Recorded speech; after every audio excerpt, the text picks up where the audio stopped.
Welcome back to my YouTube channel. हाँ तो मेरे प्यारे बच्चों, हम आपको लेके आ चुके हैं अगली क्लास जिसमें हम एलसीएम एचसीएफ के बारे में पढ़ रहे थे। और एलसीएम एचसीएफ से रिलेटेड एक कॉन्सेप्ट भी पढ़ चुके थे कि दो संख्याओं के लिए, यानी कि for two numbers LCM into HCF is equal to product of both number. क्या लिखा है कि दो संख्याओं का एलसीएम और एचसीएफ का गुणा करने पर उन संख्याओं के गुणनफल के बराबर प्राप्त होता है। ठीक है, तो हमारे पास एक सवाल है, प्रश्न नंबर 4 क्या लिख कर दे रहा है, एचसीएफ ऑफ 306 और 657 कितना है 9।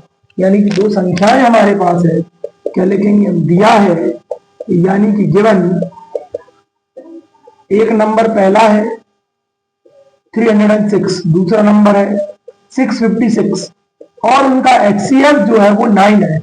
हमको उनका एलसीएम बताना है। क्या बताना है बच्चों, एलसीएम बताना है। हम क्या जानते हैं कि LCM into HCF is equal to number 1 into number 2। तो एलसीएम जो होगा वो number 1 number 2 divide by HCF होगा। तो नंबर कौन कौन है, 306, दूसरा नंबर 657 डिवाइड कैसे करेंगे, एचसीएफ से। एचसीएफ क्या है 9, कितना बेटा 9। तो हम 9 से कट कर देंगे, 9 से कट कर लीजिए।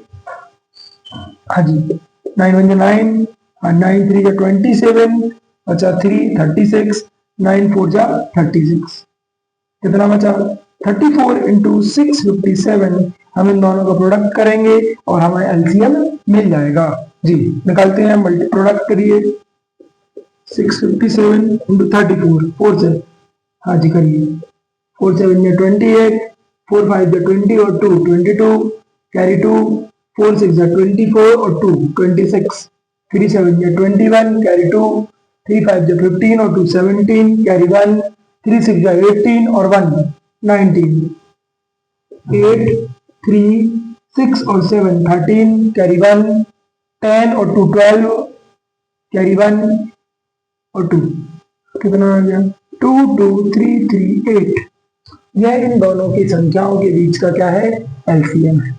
मेरी बात समझ में आ गई। एक रिलेशन हम पढ़ चुके थे, एलसीएम इनटू एचसीएफ क्या होता है, दोनों नंबर्स का प्रोडक्ट।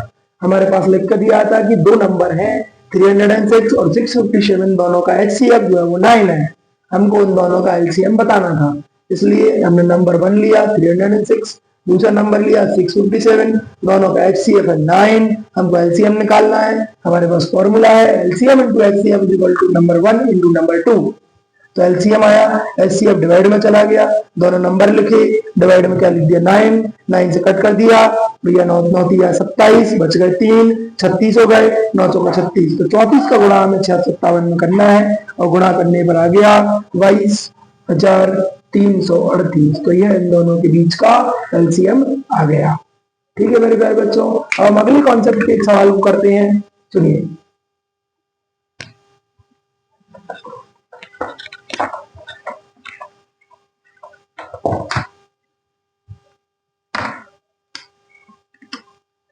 अब हमको यह बताना है, क्वेश्चन 5, जांच कीजिए कि क्या किसी प्राकृतिक संख्या n के लिए 6 की पावर n अंक 0 पर समाप्त करेगा।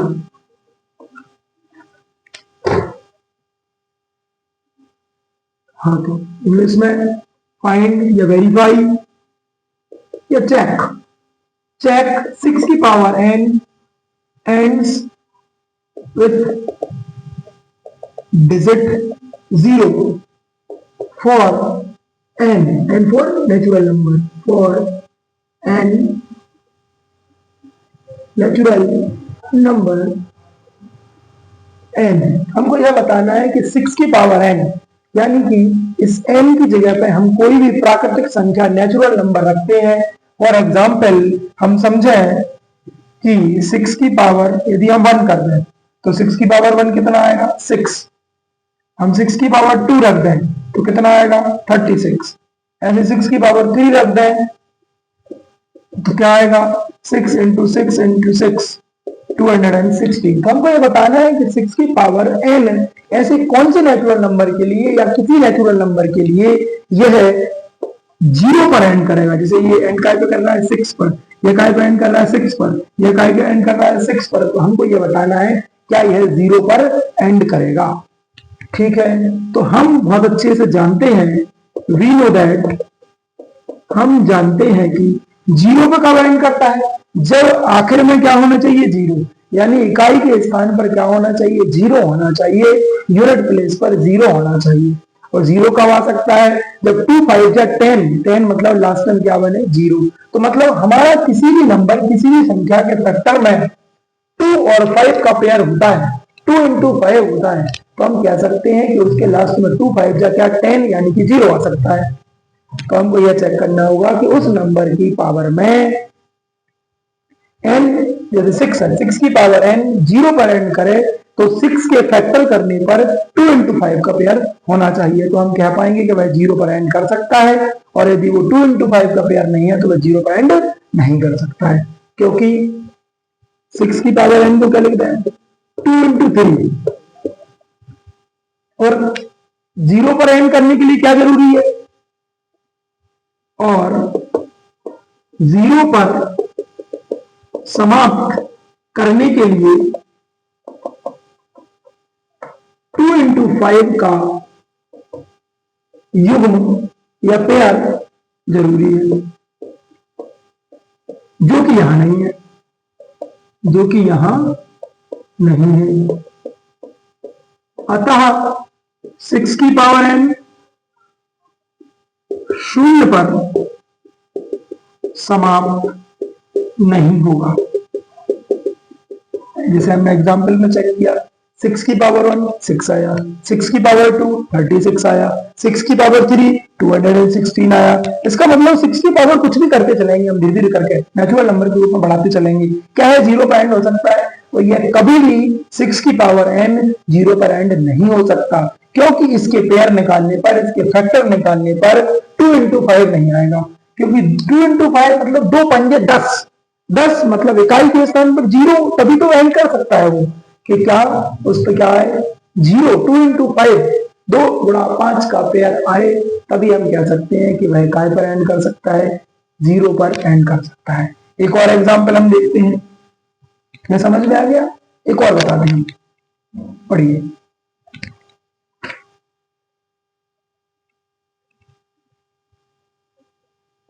उदाहरण नंबर 1, जांच कीजिए कि 4 की घात n अंक 0 पर समाप्त हुआ। तो हम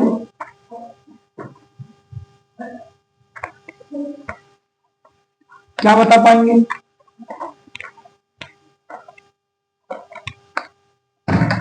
हाँ जी, क्या होगा, क्योंकि 4 की पावर n का मतलब क्या होगा, 2 इंटू 2 पावर कितनी n, 2 इंटू 2 की पावर कितना n। तो हमको यह बताना है क्या यह 0 पर एंड करेगा, बिल्कुल नहीं कर सकता, क्योंकि 0 पर एंड करने के लिए क्या का पेयर होना चाहिए, 2 इंटू 5 का पेयर होना चाहिए, 2 गुणा 5 होना चाहिए। यहां क्या है, 2 गुणा 2 है, 2 गुणा 5 तो कभी हो ही नहीं सकता, क्योंकि हम क्या जानते हैं, हम जानते हैं कि 0 पर समाप्त करने के लिए, एंड करने के लिए 2 गुणा 5 का युग्म होना चाहिए। अतः यह 4 की पावर n 0 पर समाप्त नहीं करेगा। वी नो दैट, हम क्या जानते हैं, 2 into pair of, we know that pair of 2 into 5 is compulsory to end any number at 0, किसी भी नंबर को 0 पर एंड करने के लिए उसमें 2 into 5 का पेयर होना चाहिए, जो कि यह नहीं है। सो 4 power n is not and with 0। कहा एंड नहीं करेगा, वो 0 पर एंड नहीं करेगा। ये दोनों तो हमारी किताब के सवाल हुआ। एक क्वेश्चन हम मन से बनाते हैं। क्या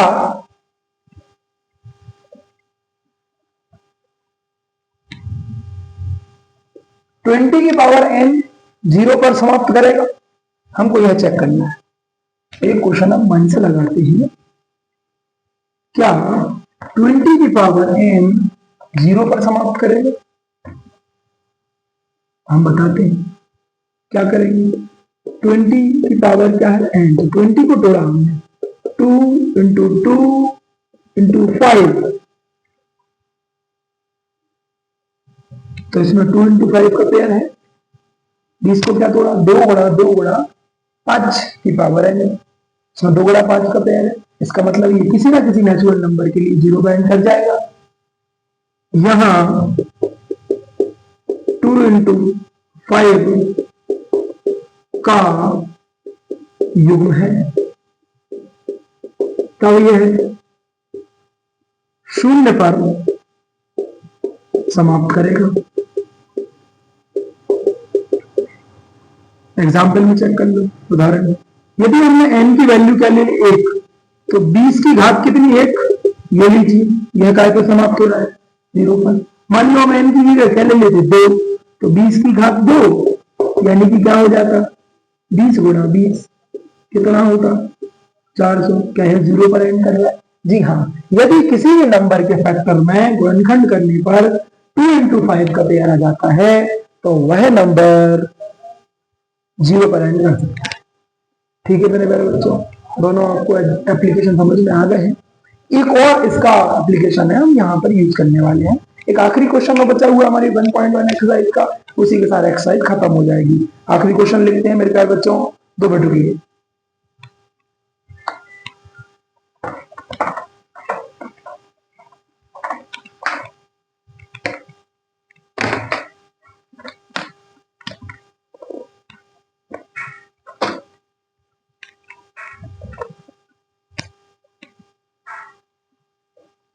सातवां प्रश्न,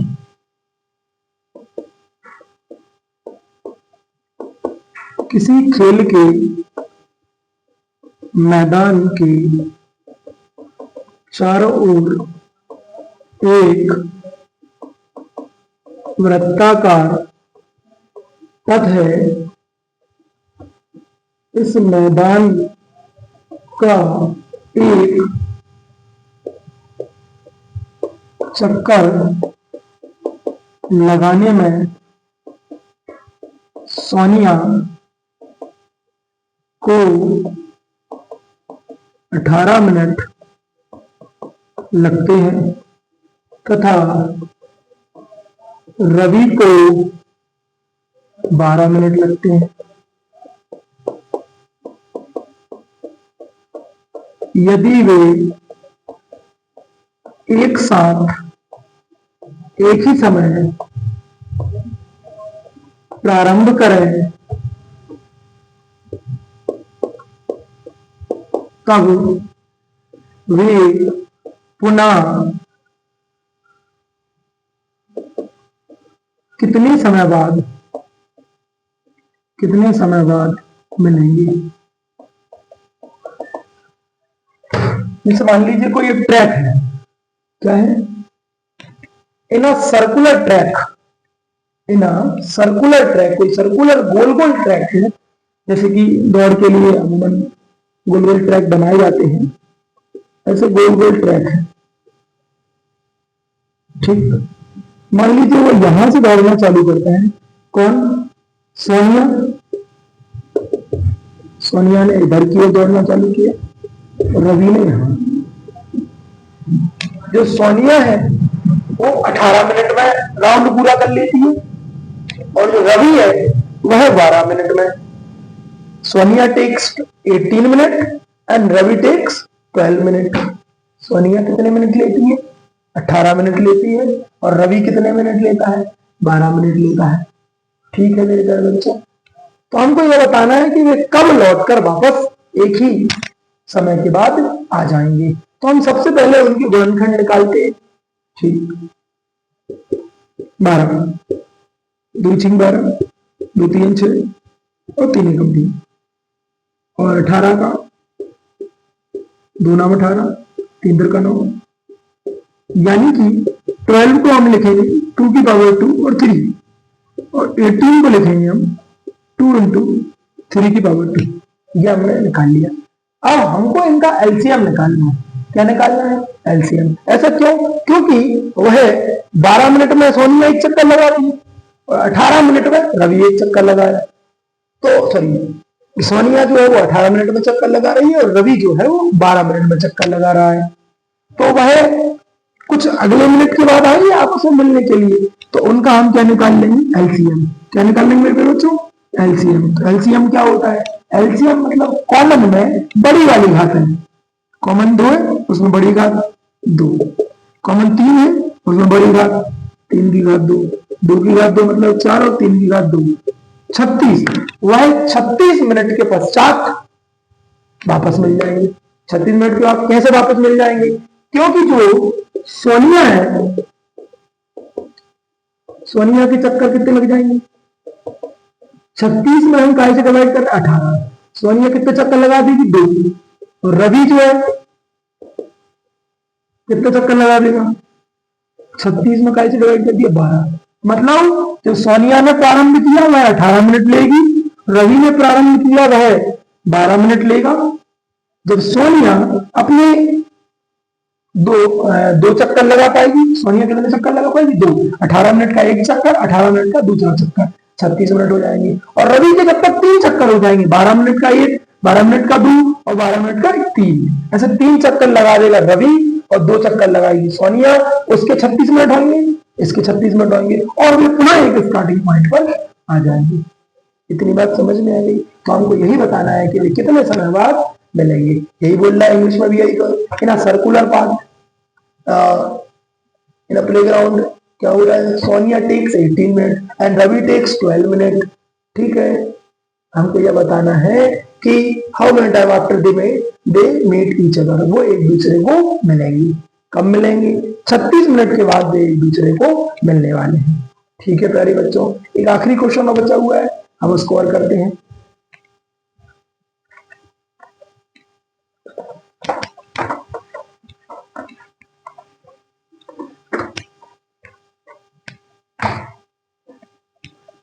हमको यह बताना है, क्वेश्चन नंबर 6, व्याख्या कीजिए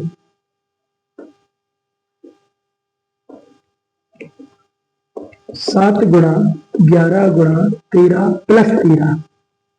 यह पहला है। और दूसरा 7 गुणा 6 गुणा 5 गुणा 4 गुणा 3 गुणा 2 गुणा 1 प्लस 5। ये जो है व्याख्या कीजिए, ये भाज्य संख्या है।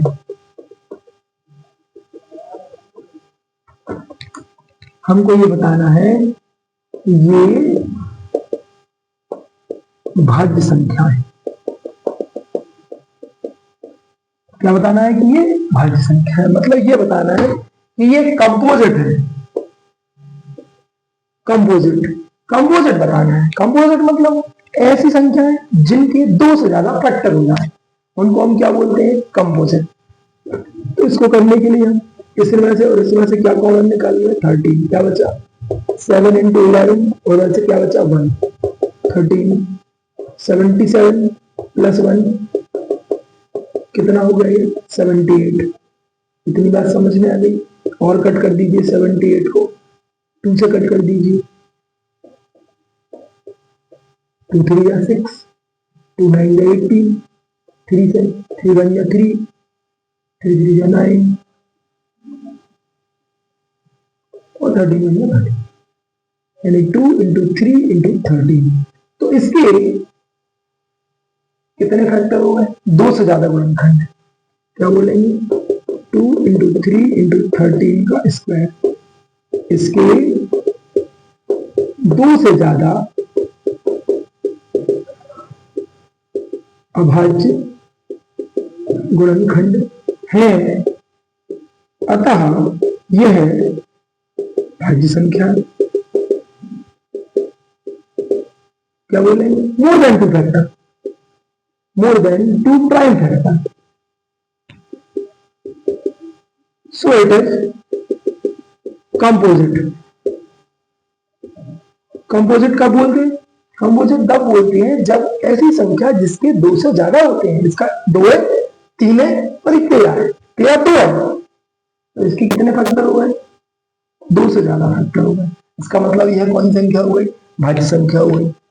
इसको चेक कर लेते हैं, इसमें से 5 कॉमन है, क्या कॉमन है 5, तो क्या बचा 6 7 6 4 3 2 इंटू 1 प्लस 1, तो कितना बचा 5, मल्टीप्लाई कर लीजिए, 2 एकम 2 2 3 6 6 चौका 24 और 7 6 42 42 गुणा 24 24 गुणा 48 की 8 असल 4 24 चौके 96 और 4 100।